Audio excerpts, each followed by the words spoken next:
रतलाम जिले के पिपलोदा निवासी शिक्षक गणेश मालवी ने लाडली बहना योजना पर अपनी पीड़ा व्यक्त की है। साथ ही उन्होंने सीएम हेल्पलाइन पर कॉल करके शिकायत नहीं सुझाव दिया है।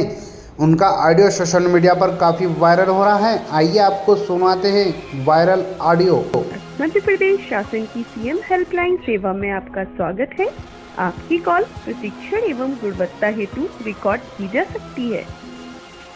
माननीय नमस्कार, मैं सीएम हेल्पलाइन से नेहा बात कर रही हूँ। गणेश जी के बताएं, मैं आपकी किस प्रकार सहायता कर सकती हूँ?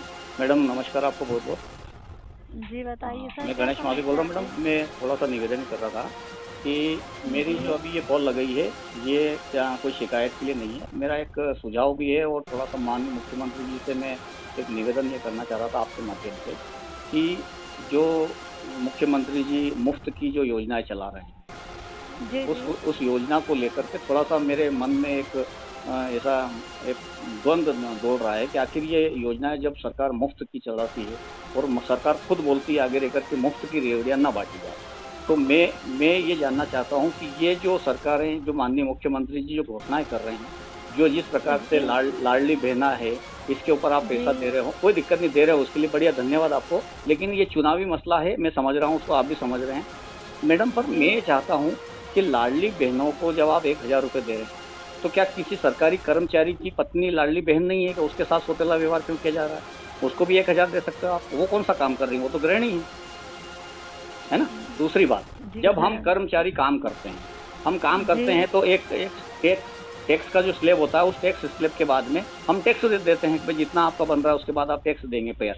तो मैंने इस साल 36,000 रुपये टैक्स गवर्नमेंट को दिया। तो मैंने 36,000 रुपये टैक्स गवर्नमेंट को क्यों दिया? भारत चलाने के लिए, मध्य प्रदेश चलाने के लिए दिया कि मुफ्त की रेवड़ियाँ बांटने के लिए दिया? क्या आप मध्य प्रदेश की लाडली बहनों को खुश करने के लिए आप 1,000 रुपये दे दो हमारा पैसा? जब कोरोना काल में मैडम स्थिति पूरे भारत की खराब थी तो कर्मचारियों ने, पूरे भारत के कर्मचारियों ने तो कोरोना काल के समय संकट का सामना किया था। माननीय मुख्यमंत्री जी और माननीय मोदी जी खुद बोलते, प्रधानमंत्री जी, कि सरकारी कर्मचारियों के सहारे ही पूरा भारत टिका रहा, क्योंकि उस समय जन सेवी संस्थाएं आगे रही, सरकारी कर्मचारी आगे रहे, क्योंकि उनको उनका जेब से तनख्वाह निकाल करके उन्होंने आम जनता में बांटा है। घर चलाने के अलावा कोरोना काल में सहयोग दिया है। तो मैडम मेरा ये कहना है कि जैसे मैं नौकरी कर रहा हूँ तो मैं तनख्वाह ले करके नौकरी कर रहा हूँ, तो क्या ये बताइए, मैं जब टैक्स दे रहा हूँ तो क्या मैं टैक्स आपको मुफ्त का घोषणाएं करने के लिए दे रहा हूँ? नहीं सर। आप सरकार चलाने के लिए पैसा ले रहे हो, पेट्रोल खरीद रहे हो, डीजल खरीद रहे हो, देश की सड़कें बनाइए, बिजली बनाइए, आप देश को उन्नत बनाइए, शिक्षा व्यवस्था, रोजगार व्यवस्था, स्वास्थ्य व्यवस्था, इसमें पैसा खर्च करिए ना। जी। जैसा एक परिवार चलता है मैडम, जैसे मैं एक परिवार का मुखिया हूँ, मुझे 5 लोगों को चलाना है, तो 5 लोगों को चलाने के लिए मुझे अगर मेरा घर का मुख्यमंत्री मान लिया जाए तो गलत थोड़ी ना होगा। अब प्रदेश के मुख्यमंत्री अगर मान लो ऐसे भेदभाव करेंगे कि भाई सरकारी कर्मचारियों से आप पैसा टैक्स के रूप में लेते रहो, व्यापारियों से पैसा टैक्स के रूप में लेते रहो, और गरीब आम जनता को 2.5 लाख रुपए फ्री का दे दो, वो काम कुछ भी नहीं करते। 1,000 रुपये महीना आप लाडली बहना में दे दीजिए आप, हैं। कुछ योजनाएं अच्छी हैं, मैं मानता हूँ, जैसे विधवा पेंशन हुई, आपके दिव्यांग पेंशन हुई, इसके लिए मैं मना नहीं कर रहा हूँ मैडम। ये लोग लाचार हैं, बेबस हैं, गरीब हैं, उनको दो आप।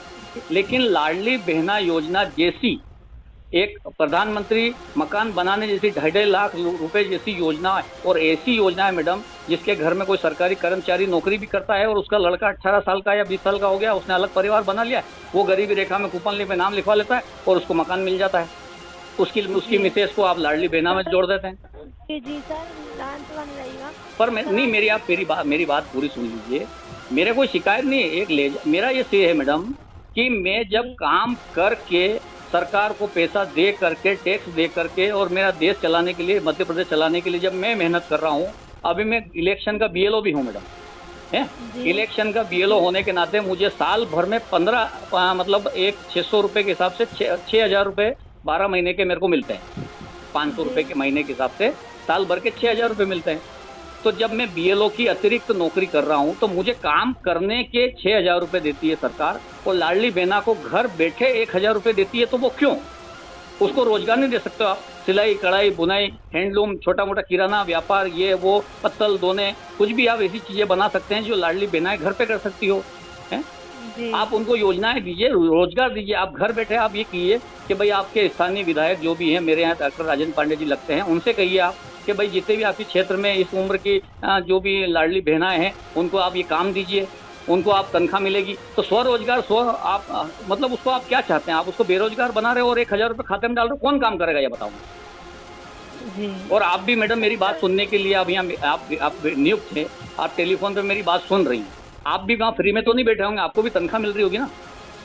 जी जी तो आप काम कर रहे हैं तो तनख्वाह मिल रही ना, कि आपको घर बैठे तनख्वाह मिल रही सर, वो तो काम करने की दी जा रही है ना। काम करने की तनख्वाह दी जा रही है मैडम। तो आज मुख्यमंत्री जी एकदम से बोल देते हैं मैं ये करता हूँ कि 2.5 लाख रुपए प्रधानमंत्री जी ने दे दिया, मैंने 1,000 रुपये लाडली बहनों को दे दिया, आने वाले समय में बस 1,250, 1,750, 3,000 तक दूंगा। कहाँ से ला के दोगे भाई? जी जी आपकी कोई खेती है क्या? 1,000 बीघा जमीन है जो आप उसमें हाँक के दोगे? हमारा ही पैसा है ना टैक्स का मैडम। जी आज मैं दुखी हूँ मैडम इस बात को लेकर के कि आज हमारे ही पैसे का इस देश में इतना दुरुपयोग होता है। कोई भी नेता आता है लॉलीपॉप देता है। अभी कमलनाथ जी आ गए, इधर 1,500 महिलाओं को देंगे, हम इनको लाडली बहनाओं को देंगे, हम टंकी 500 रुपये की कर देंगे, हम पेट्रोल 50 रुपये का कर देंगे। अरे तुम लॉलीपॉप क्यों देते हो?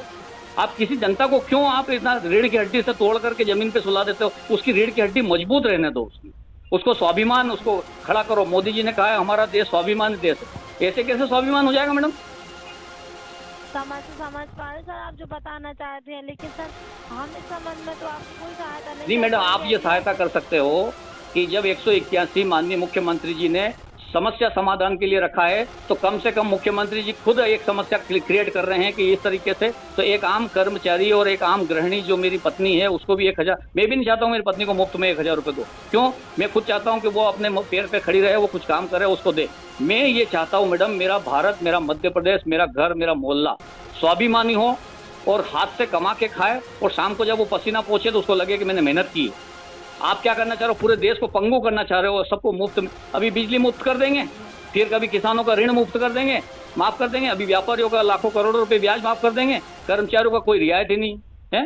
कर्मचारियों ने क्या बिगाड़ा ये बताइए मुझे आप। अभी माननीय मुख्यमंत्री जी को लगा चुनाव आने वाले हैं, इतने दिन से 4% डीए टलता जा रहा था, टलता जा रहा, और अभी जैसे ही वो मौका लगा उन्होंने कल उस चीज की घोषणा कर दी। और घोषणा करने के बाद भी अभी कोई गारंटी नहीं है, बहुत मिल जाएगा, हम भी जानते हैं। हम भी कर्मचारी संगठन से जुड़े हैं, कर्मचारियों के प्रतिनिधित्व हैं, हम भी कर्मचारियों को प्रतिनिधि करते हैं मैडम। मैं भी प्रतिनिधि हूँ कर्मचारी संगठन का, मध्य प्रदेश तृतीय वर्ग श्रेणी कर्मचारी का सचिव हूँ। तो मैं उसी नाते बोलना चाहता हूँ कि माननीय मुख्यमंत्री जी के कान में कम से कम हमारी विडंबना तो जाए। शिकायत थोड़ी ना है, ये हमारी विडंबना है। हम कैसे मुख्यमंत्री जी से बोलेंगे बताइए? चारों तरफ गनमैन लगे रहते हैं, उनके प्रोटोकॉल इतना खतरनाक रहता है, हम उनसे बात कर नहीं सके। हम ज्ञापन देंगे तो उनका पीए फेंक देगा है। हम कैसे बात करेंगे ये बताइए आप? माननीय मुख्यमंत्री जी एक विधायक दल के नेता हैं, हमारे जावरा के विधायक हैं, इन्हीं में से ऐसे मुख्यमंत्री बने हुए हैं वो है? जी जी अब हमारी समस्या मुख्यमंत्री जी को कैसे बताइए? बताइए अब आप ही बताइए। आप ही माध्यम 181 का, तो हम कम से कम टेलीफोन पे हमारी ये भड़ास निकाल लेते हैं हम।